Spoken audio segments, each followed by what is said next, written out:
There are not enough therapies for patients with rare disorders. There's 7,000 different rare disorders. 85% of them have no organized patient organization, and only 5% have on-label therapies. People dealing with rare disorders feel alone and isolated. Let's acknowledge that this is hard. It's hard to get a diagnosis. It's hard to find a doctor who can and will help you. It's hard to cope with being sick. It's hard to deal with children who need so much from us. And time is ticking away. So I'm a rare mom.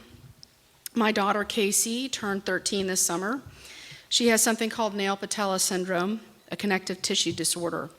Every time she grows, her muscles contract and it becomes harder for her to walk. So she's in the middle right now of doing, her 4th or 5th round of serial casting, where they put casts on her legs up to her knees, and then every week they change it for a couple of months until it pulls her heel down so that she can walk.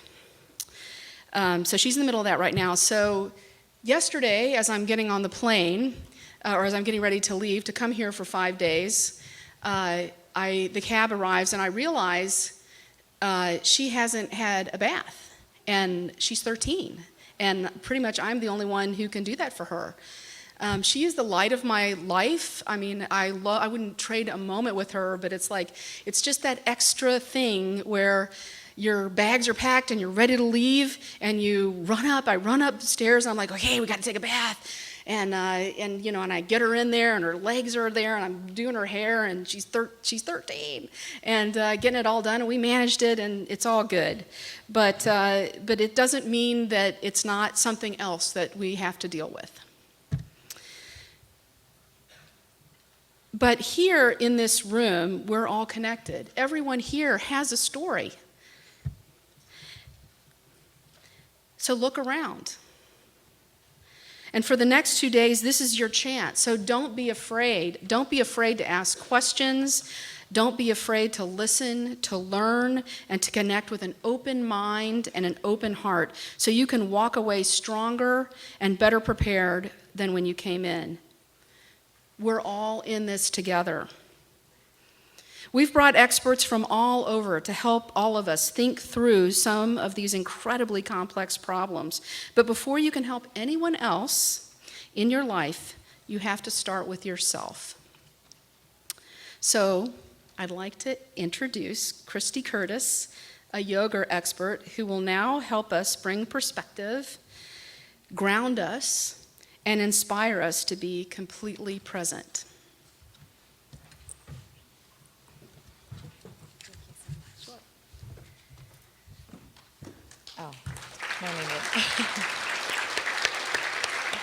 Thank you so much, Wendy. I could get y'all stand up on stage with me. We could do some yoga poses, but we'll save that for later, possibly. It is an absolute honor to be here in this room of collected energy and just people who are in this to fight and advocate for the right causes. And so I just want to thank you for allowing my presence to be shared here.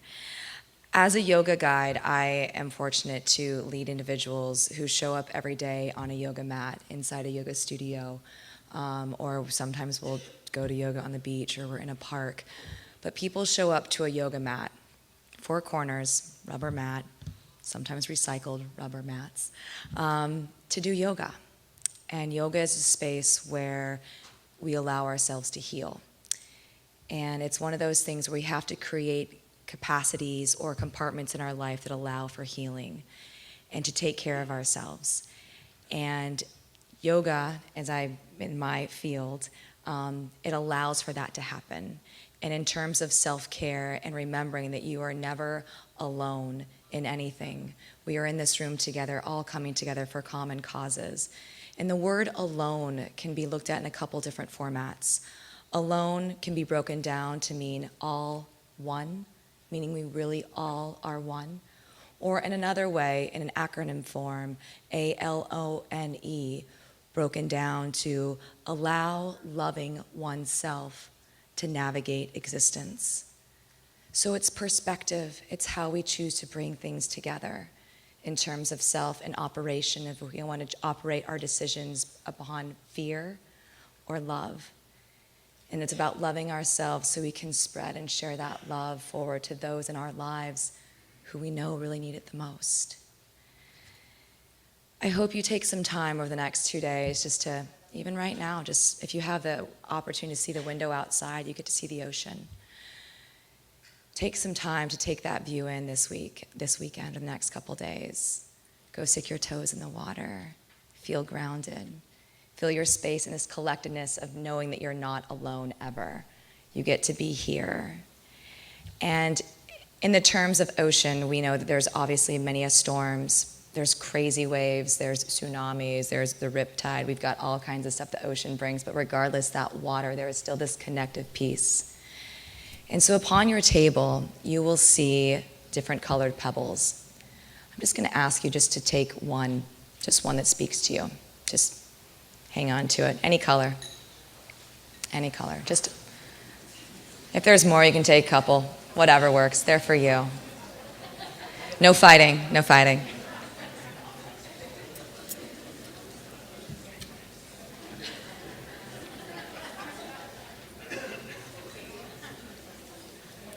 Does everybody have one? Or two or three? This is a pebble to remind you that you create a ripple effect. No matter what kind of body of water that you're in, whether it be a pond, we throw the pebble in, there's these waves, these ripples. These are the effects that you are making in the lives of others, but I need you to remember that this pebble is a representation of self-love, of what it means to take care of yourself. Again, we have choices to operate from fear or love. I know you're all here choosing love. So if you could just take this pebble, and we're just gonna ground your feet. So if you could just kind of find your way to sit up tall, plant both of your feet on the earth. Go ahead and place the pebble in either right or left hand. You're gonna place that pebble right over your heart space. And please leave your other palm open in terms of receiving, or just being open to whatever it is that the heart might speak to you, and just let your eyes flutter close. And feel your feet grounded. I just want you to be able to notice your breath. And just feel the rise and soft fall of your chest. And when your eyes close, just allow yourself to feel this navigation of self-love inside your own heart space, for all the love that you give for everybody else.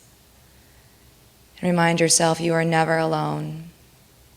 Alone can mean many things. All is one, or you allow yourself to navigate your own existence. So trust in that and come back to this pebble, that space over your heart when the storms get rocky. Taking one deep inhale, collective breath here together. Inside out, exhale through your mouth, just let it go. Just clenching your pebble in your palm, releasing your hand down onto your lap, and opening up that palm, and opening up your eyes. And now just looking down at the pebble, and let that serve as a reminder of self-care, of self-love. Thank you very much. Enjoy your weekend.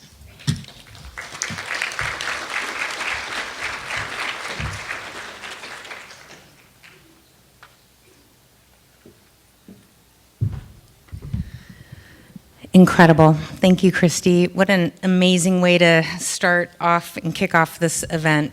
2 days of advocacy, 2 days of support. Welcome, everyone, our third annual Patient Advocacy Summit. My name is Nicole Boyce, founder and CEO of Global Genes. I don't know if Wendy actually introduced herself. Wendy White, CEO of Siren Interactive and a Global Genes board member. So welcome. We're so excited that you're here. What do you think about this location this year?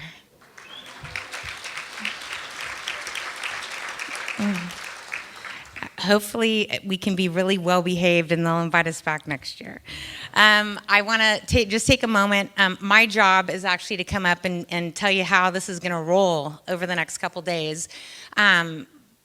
For first I want to thank our sponsors, and I also want to thank, and all of you have gotten millions of emails from her, but our relentless, loving, wonderful Carrie Austria.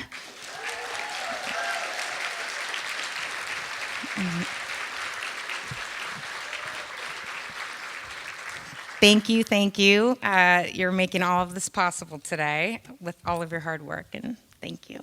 So, what? Oh, yeah. Okay, here's the deal. Last year, for all of you that were here, you gave us feedback, and the feedback was, listen, you have great topics and speakers, but we never have enough time to actually go deeper on these topics. So that was one piece of information that we took back. And then the second thing was, you have such a variety of people in the room, right? We have some people that are early in their rare disease journey, and then you have people that are, actively fundraising, well-equipped to start looking at what research and science is happening that might impact your disease in your community. So we have such a wide range of people in the room, all at different parts of their journey. So we're trying to accommodate, and we're trying to bring some new elements into the meeting this year.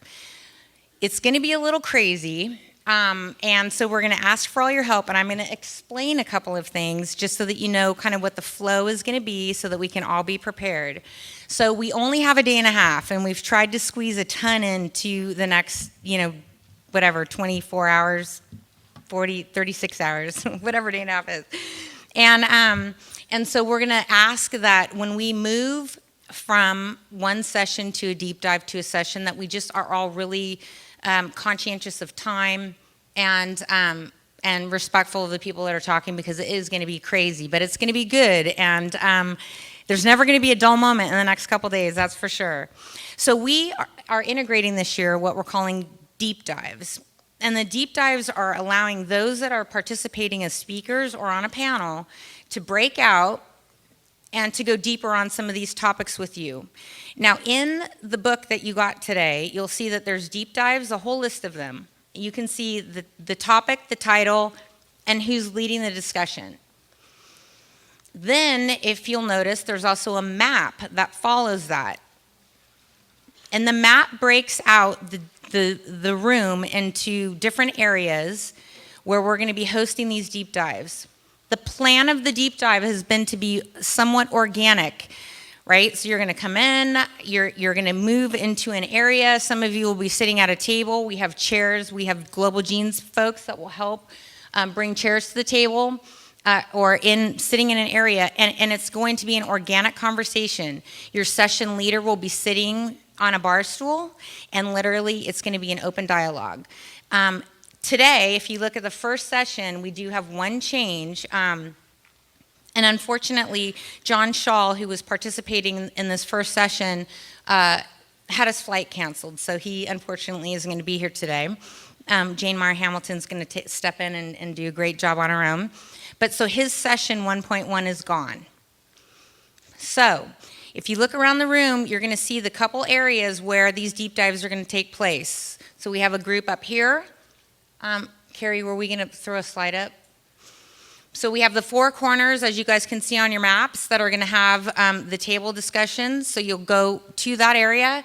We have one that's going to happen outside. And then one that will happen in this front foyer to the left. And I believe that it's session 1.7, I think. Where's Carrie? Anyone? No? 1.7 in the foyer, Carrie? Okay. 1.7 in the foyer, right out those front doors to the right of the stage. And then we have one outside. So when we say break, you guys are going to stand up and move into those areas.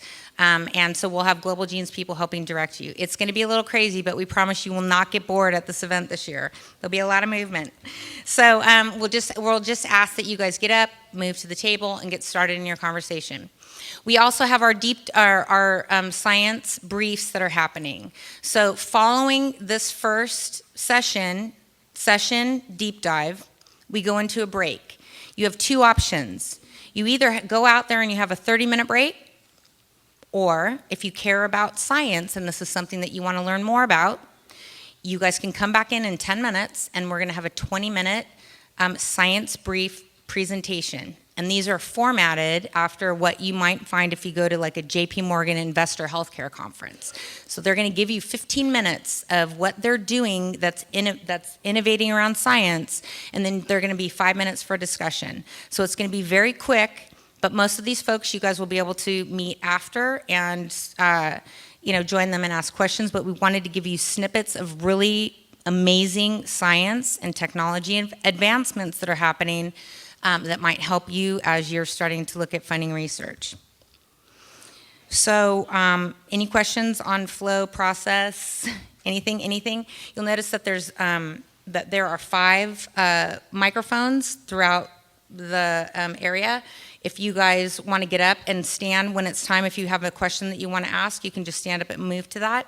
If you cannot get through because you're either in a wheelchair or are having difficulty walking, just raise your hand and we'll have someone bring you a microphone as well. Anything else? No?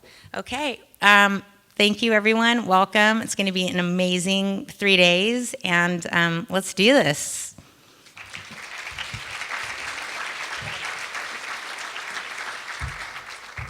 Well, thank you, Nicole, and great job putting this whole thing together. Fantastic. And I also want to welcome all the people that are live streaming. We have several hundred people who also signed up, so watch what you're doing because you never know when the camera will be on you. Just kidding, sort of.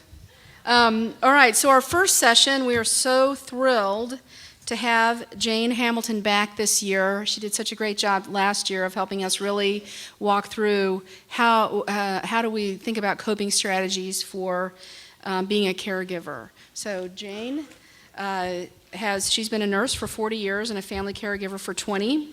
She's the founder of Partners on the Path and provides caregiver support programs to businesses and nonprofits, healthcare, and faith-based organizations. Thank you. All right. Thank you. Okay, so can I just get rid of this microphone?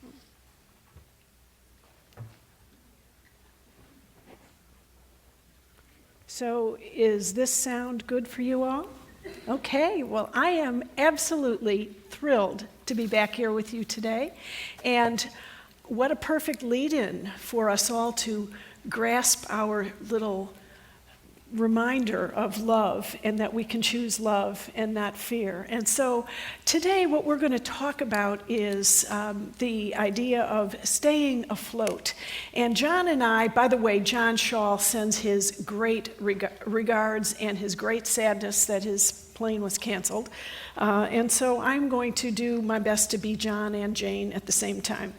So today when I think about you all as rare disease caregivers, I think about this image of a sea journey. And the image here on our slides, there we go, you see a boat in a storm. And I think when I envision you as rare disease caregivers, you're out on the sea, it's a long journey, you don't know where it's going to lead you. Some days on the sea are good, the seas are calm, you're sailing along. There are other days when the wind kicks up and the waves are high and it's about ready to turn your boat over. And so when we go through this caregiving journey, we need ways to help us stay afloat. So this image is one that has informed John and me as we were putting this together.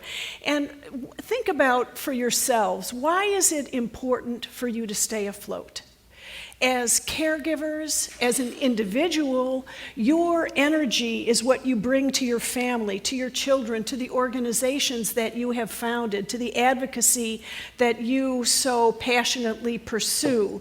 And if you can stay afloat, you can be effective, you can have an impact, you can provide the care that you want to give. So it's important for your family, for your organization, for your children, for your spouses. It is important for all of those